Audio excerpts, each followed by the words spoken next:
नमस्कार दोस्तों, मैं दिव्यांशी रोड एक बार फिर हाजिर हूँ एसबीटी न्यूज की खास खबरों के साथ। पेश है आज 15 जून 2024 शनिवार शाम 7:15 बजे राजस्थान की बड़ी खबरें। राजस्थान लोक सेवा आयोग की ओर से डमी और अयोग्य कैंडिडेट को रोकने के लिए सभी परीक्षाओं में बड़े बदलाव किए गए हैं।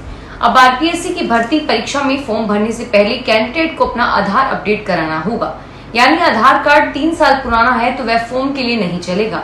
नए फोटो के साथ उसे अपडेट कराना होगा और इसके अलावा फॉर्म भरने से लेकर इंटरव्यू तक कैंडिडेट को एक ही फोटो काम में लेनी होगी। इस फोटो पर डेट लिखा होना भी जरूरी होगा। राजस्थान के सियासी गलियारों में एक अजीबोगरीब मामला सामने आया है, जहां प्रदेश के एक बीजेपी नेता ने अपने इलाके में बकरियां चोरी होने पर पुलिस को काम पर लगा दिया। दरअसल राजस्थान विधानसभा 2023 में शाहपुरा क्षेत्र से चुनाव लड़े उपेंद्र यादव ने अपने क्षेत्र के एक व्यक्ति की 23 बकरियां चोरी होने पर पुलिस से मदद मांगी और साथ ही उन्होंने इस मामले को लेकर मामला भी दर्ज करवाया। और इस मामले में जब पुलिस की ओर से कोई ठोस कदम नहीं उठाया तो राजस्थान के बीजेपी नेता ने उच्च अधिकारियों से शिकायत की, जिसके बाद पुलिस बकरियों को ढूंढने में जुट गई है। हालांकि पुलिस अभी तक बकरियों का पता नहीं लगा पाई है। रायसेनगर में भारत पाक सीमा पर गांव 44 पीएस के निकट पाकिस्तान से ड्रोन की मदद से भारतीय सीमा में 6 किलो हेरोइन को बरामद किया। इस हेरोइन की खेप लेने पहुंचे पंजाब के तस्करों ने पुलिस व ग्रामीणों पर फायरिंग की। तस्कर हेरोइन को उठाने में नाकाम रहे, जबकि पुलिस पकड़ने में उन्हें नाकाम रही। श्रीगंगानगर पुलिस इलाके में नाकाबंदी करके वाहनों की जांच की जा रही है। जानकारी के अनुसार बॉर्डर पर बीती रात 12 बजे ड्रोन की आवाज सुनकर ग्रामीणों की नींद टूट गई। ग्रामीण बाहर आए तो खेत में हेरोइन पड़ी थी। इस दौरान पंजाब नंबरों की गाड़ी में सवार युवक वहां पहुंचे। ग्रामीणों ने तस्करों को पकड़ने का प्रयास किया तो उन्होंने फायरिंग कर दी। श्रीगंगानगर में मोबाइल ऐप डाउनलोड करवाने के बाद लड़कियों से अश्लील वार्ता करवाकर शहर में 2 कॉल सेंटर संचालित करने की सरगना माया यादव ही है। उसने कोतवाली क्षेत्र के करीब 6 माह पहले सेंटर खोला और अपनी अच्छी कमाई होने पर रिश्तेदार संजय यादव उन्हें भी सेंटर खुलवाया।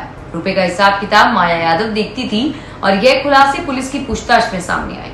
कोतवाली थाना प्रभारी ने बताया कि 15 सी ब्लॉक में किराए के मकान में कॉल सेंटर चलाने के आरोप में 38 वर्षीय माया यादव को हिरासत में भेज दिया गया है, जबकि इसके साथ ही गुरदास सिंह को कोर्ट में पेश करके 1 दिन की रिमांड पर लिया गया है।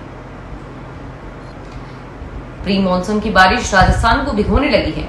आज शनिवार 17 जिलों में आंधी बारिश की चेतावनी जारी है और वहीं 48 किलोमीटर की हवा चलने की भी संभावना है। पिछले 24 घंटे के दौरान 12 के अंदर बारिश हुई।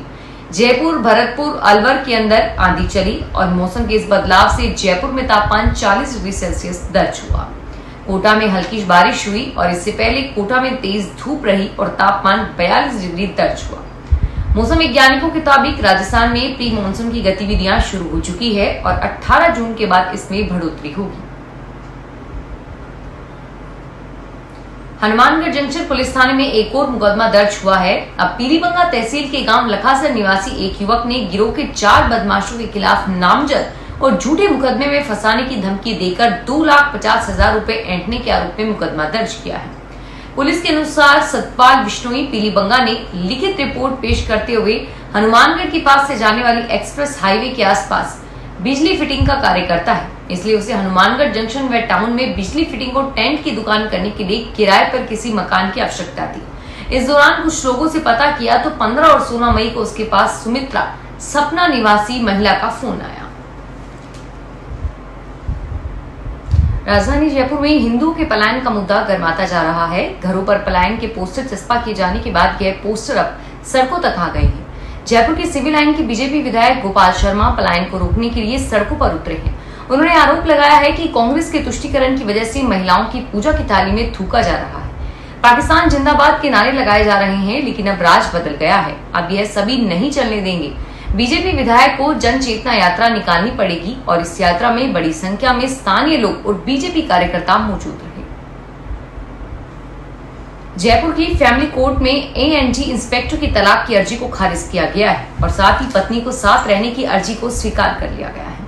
कोर्ट अपने आदेश में कहा कि केवल कयास के आधार पर तलाक नहीं दिया जा सकता है। पति ने जो आरोप अपनी अर्जी में लगाए वे उन्हें साबित नहीं कर सकता। ऐसा लगता है कि पति ने केवल कयासों के आधार पर आरोप लगाए हैं। उन्हें साबित करना होगा कि पति तलाक लेने की मात्र इच्छा को व्यक्त कर रहा है। ऐसे में तलाक की अर्जी स्वीकार नहीं की जा सकती। पत्नी ने अपने पति के साथ रहने की इच्छा व्यक्त की है और इसे अदालत स्वीकार करती है।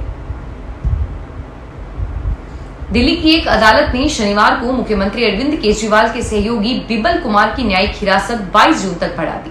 कुमार पर 13 मई को मुख्यमंत्री के सरकारी आवास पर आम आदमी पार्टी की राज्यसभा सदस्य स्वाति मालीवाल से मारपीट करने का आरोप है। कुमार को वीडियो कॉन्फ्रेंसिंग के जरिए ड्यूटी मेट्रोपॉलिटन मजिस्ट्रेट के समक्ष पेश किया गया, जिन्होंने उनकी हिरासत अवधि बढ़ा दी। राजस्थान में बीजेपी को लोकसभा चुनावों में लगे तगड़े झटके के बाद आज पार्टी इसकी समीक्षा कर रही है। चुनावों में उसे कहां चूक हुई और कहां पर घात हुआ, कहां खमियां रही, जिसके कारण 11 सीटें उसके हाथ से निकल गई। इसके लिए प्रत्येक सीट की अलग अलग समीक्षा की जा रही है। पार्टी के प्रदेशाध्यक्ष सीपी जोशी की मौजूदगी में पार्टी के बड़े पदाधिकारी इस बैठक में मौजूद रहे और वहीं सीएम ने बजट की तैयारियों को लेकर भी बजट से पूर्व बैठकों की व्यस्तता जताई। केंद्रीय वन पर्यावरण मंत्री भूपेंद्र यादव ने शनिवार को कहा कि अलवर के सरसरिका को राष्ट्रीय व अंतर्राष्ट्रीय स्तर पर एक और पर्यटन के रूप में विकसित करने के प्रयास किए जाएंगे। यादव ने आज यहां सर्किट हाउस में पत्रकार वार्ता में कहा कि प्रधानमंत्री नरेंद्र मोदी ने एक पेड़ मां के नाम अभियान की शुरुआत की है। अभियान के तहत एक पेड़ जरूर लगाएं। अगर 5 साल तक उसे पेड़ को संभाल कर रखेंगे तो निश्चित रूप से विकसित होगा और मां की याद भी स्थायी रूप से रहेगी। उन्होंने कहा कि यहाँ अधिकारियों की बैठक में पेयजल संकट को लेकर विस्तृत चर्चा की गई। मुस्लिम समुदाय का सबसे बड़ा त्योहार ईद उल अजहा सोमवार को पूरे देश में मनाया जाएगा। इस मौके पर पूर्व अल्पसंख्यक मामलात मंत्री साले मोहम्मद ने देश के प्रदेशवासियों को मुबारकबाद देकर शुभकामनाएं दी। वे अभी मक्का की यात्रा पर हैं और सिंधी मुस्लिम समुदाय के धर्म गुरु साले मोहम्मद ने सबको ईद मुबारक कहते हुए कहा कि ये त्योहार समाज में भाईचारे और सद्भाव को मजबूत करने का त्योहार है। दौसा जिले में इन दिनों बजरी के अवैध खनन से जुड़े मामले सुर्खियों में हैं। कई थाना क्षेत्रों में कथित तौर पर पुलिस की मिलीभगत सामने आने के बाद अब कार्रवाई भी देखने को मिल रही है। ताजा मामला कोलाबा थाने क्षेत्र का है, जहां बजरी के ट्रैक्टर से जुड़े एक वायरल वीडियो पर संज्ञान लेते हुए एसपी रंजिता शर्मा ने एक्शन लिया। एसपी ने कोलाबा थाना इंचार्ज जन मेजा राम को लाइन हाजिर कर दिया। वीडियो में एक ट्रैक्टर ट्रॉली में बजरी भरते हुए देखा जा रहा है कि इसमें स्थानीय पुलिस की कथित तौर पर मिलीभगत उजागर होने के बाद एसपी ने एक्शन लिया। शनिवार को बाल साहित्य पुरस्कार की घोषणाएं हुई, जिसके दौरान विभिन्न भाषाओं के 24 लेखकों का चयन किया गया। साहित्य अकादमी के सचिव ने बताया कि साहित्य अकादमी के अध्यक्ष माधव कौशिक की अध्यक्षता में मंडल की बैठक में 24 लेखकों को इस पुरस्कार के लिए स्वीकृत किया। इनकी पुस्तकों को त्रिसदस्यीय निर्णायक मंडल ने निर्धारित चयन प्रक्रिया का पालन करते हुए पुरस्कार के लिए चुना। नियमानुसार कार्यकारी मंडल ने निर्णायकों के बहुमत और सर्वसम्मति के आधार पर पुस्तकों को पुरस्कार के लिए स्वीकृत किया।